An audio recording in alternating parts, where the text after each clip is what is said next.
The form of sickle cell I have is SS, which is like the worst form of the sickle cell disease. Rapper Lil Wayne was rushed to the hospital after he was found unconscious in Chicago. From Lil Wayne having seizures forceful enough that he struggles with remembering lyrics, to Prodigy struggling with a disease that left him with a lifetime of stabbing pain that ended in a hospital room, these 5 rappers battled deadly diseases you never knew about, and while some lived, some of them lost, starting with Lil Wayne.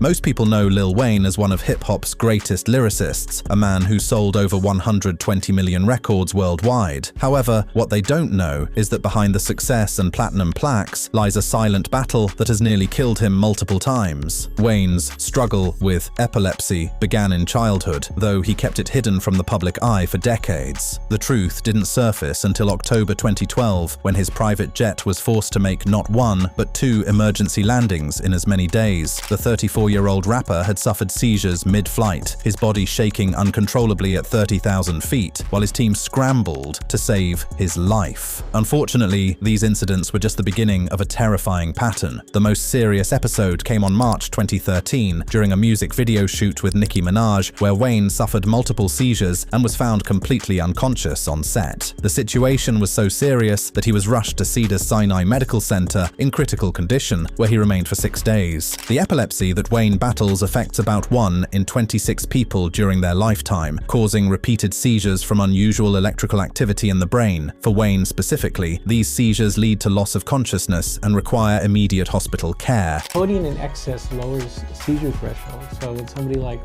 Lil Wayne, who has a history of seizures, taking a lot of codeine is going to put him at risk for having more seizures. The seizures continue to strike without warning, happening multiple times, and has caused him to cancel shows. What makes this story even sadder is what Wayne revealed in 2023, where he discussed experiencing memory problems that affect his ability to remember lyrics during performances, likely from the repeated seizures or long-term medication use. Despite everything, Wayne continues to tour and create music while managing his condition with strict medication schedules. Prodigy.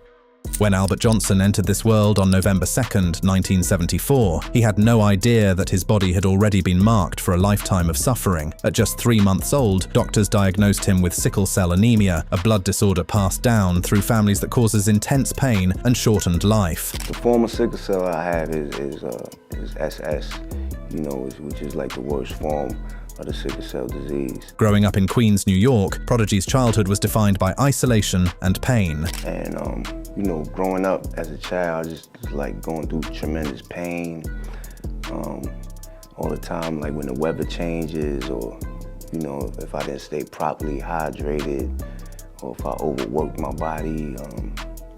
I had to just learn. In a 2000 interview, he explained how this permanent physical suffering shaped the way he saw the world and influenced the tough style that would define his music with Mobb Deep. Despite learning how to manage his condition through diet and staying hydrated, Prodigy refused to let the disease define him. Instead, he poured his pain into his art, creating tracks like You Can Never Feel My Pain from his 2000 solo album, where he rapped about his struggle with raw honesty that hip-hop had rarely seen before. Sadly, the disease proved too powerful in the end. In June 2017, during the Art of Rap tour in Las Vegas, extreme heat over 100 degrees triggered a serious crisis after a performance. Prodigy was admitted to Spring Valley Medical Center on June 18th, and while reports said he was getting better, he was found unresponsive on June 20th. The medical examiner ruled his death as accidental choking during a meal while hospitalized. Phife for Dowgie.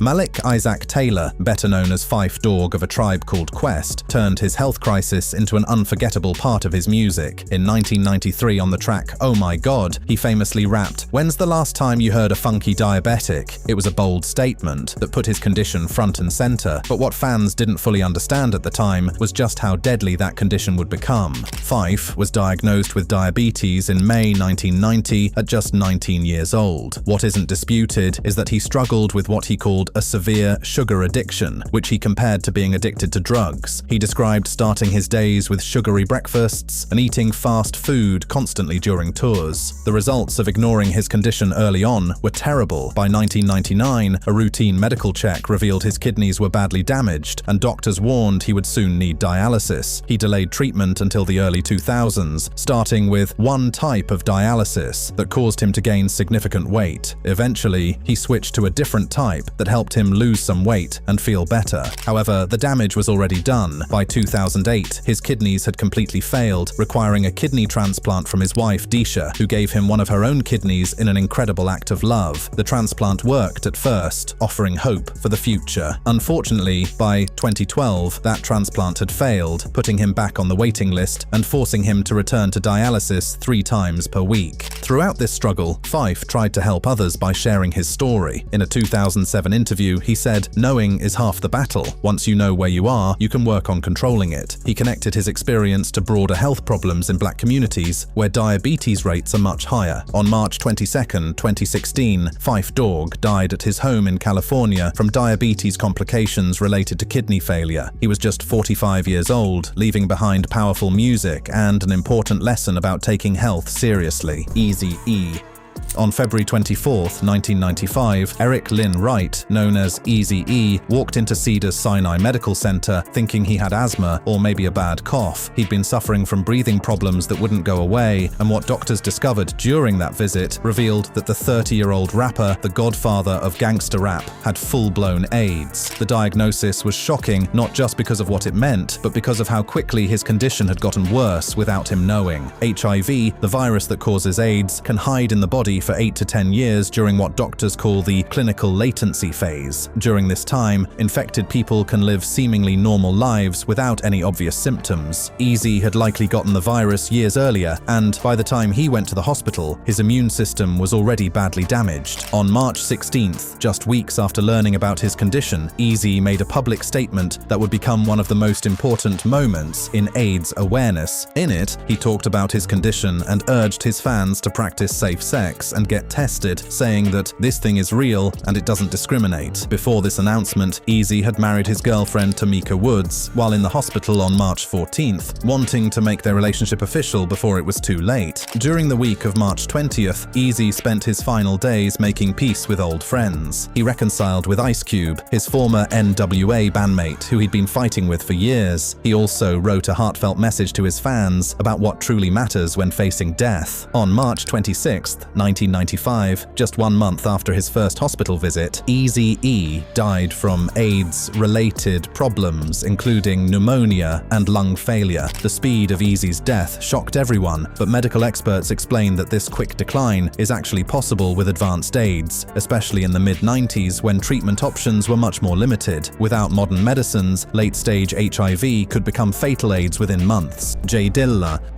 James DeWitt Yancey, the legendary producer known as J Dilla, was a musical genius who changed hip-hop production forever. However, in January 2002, shortly after returning from a European tour, his life took a terrible turn. What he thought was just a cold turned out to be something far worse when tests revealed extremely low blood platelets, far below normal levels. He was quickly moved to a different hospital where specialists diagnosed him with thrombotic thrombocytopenic purpura, or TTP, a rare blood disorder that creates dangerous clots in small blood vessels and can damage organs. Without quick treatment, this condition is deadly in 90% of cases. Doctors were amazed he could even walk with such low platelet counts. In 2005, just before his 31st birthday, more symptoms led to another diagnosis, this time lupus, a disease where the immune system attacks the body and can make conditions like TTP even worse. The combination was devastating. J Dilla lost up to 50%